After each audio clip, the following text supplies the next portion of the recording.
everyone, and welcome into the Fallout Shelter. Today, a study about BPA levels in humans being dramatically underestimated. You know, the conspiracy theory that a few years ago was that the BPA was doing things to the people's hormones and the hormones of reptiles, and it was all just conspiracy and people were making it up, and the government says everything's safe. December 5th, 2019, from medicalexpress.com and also from The Guardian. It will both be in the description. Study finds BPA levels in humans dramatically underestimated by Washington State University.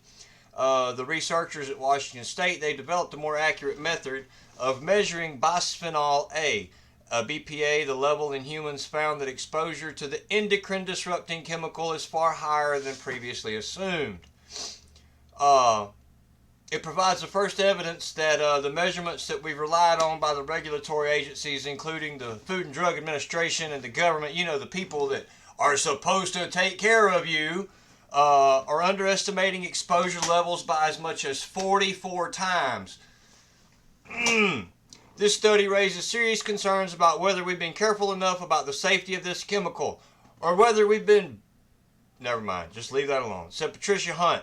When it comes down to is that the conclusion federal agencies have come to about how regulate BPA may have been based on inaccurate measurements, or it may have been based on measurements they just didn't care to have accurate so they could produce a ton of money so that people could become wealthy off of this plastic.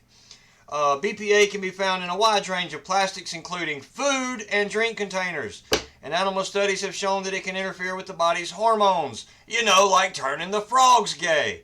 In particular, fetal exposure to BPA has been linked to problems with growth, metabolism, behavior, fertility, and even greater cancer risk. But I mean, hey, even just breathing today is a risk of cancer, correct? They're going to scramble your cells whether you want them to or not. Despite all of the experimental evidence, the FDA has evaluated the data and the BPA in human urine and determined that the exposure to the chemical is very, very low safe level. These are the people who you pay and elect and they appoint to take care of you. The paper challenges that assumption and raises questions about other chemicals, including BPA replacements that are also assessed using indirect methods. This new study, the way they're doing it, it was the first with a synthetic urine spike with BPA, and then with 39 human samples, they found much higher levels of BPA using the direct method, as much as 44 times. So I will put this link and the other links below. I have this link. This is Medical Express. It is as mainstream medical news as you can get.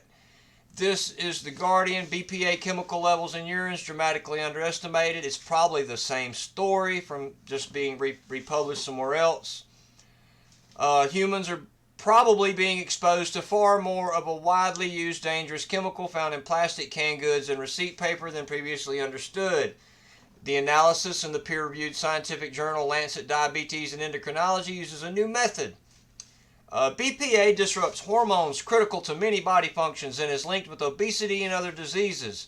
Pregnant women who are exposed to it are more likely to have children who have problems with growth, behavior, and fertility, as well as a higher cancer risk.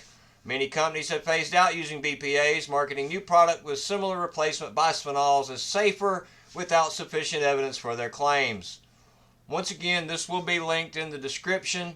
I don't like making really long videos because, well, let's face it, most of you have an attention span like I do because of the BPA, because of the fluoride in the water, because of the aerosols in the sky, because of the poisons in the food. We just can't pay attention very long. So, mainstream news, BPA chemical levels in humans are dramatically underestimated, and that would be by the FDA and the government, a study finds.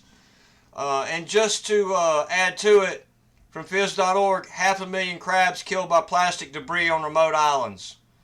It says that around 570,000 hermit crabs have been killed on the Cocos Islands in the Indian Ocean and Henderson Island in the Pacific after being trapped in plastic debris.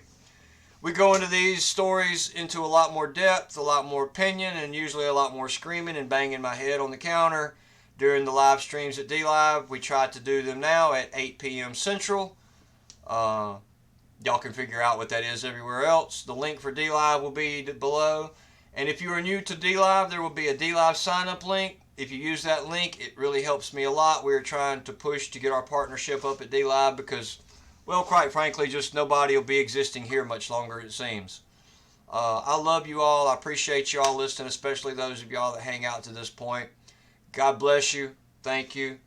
And as always, have a great day.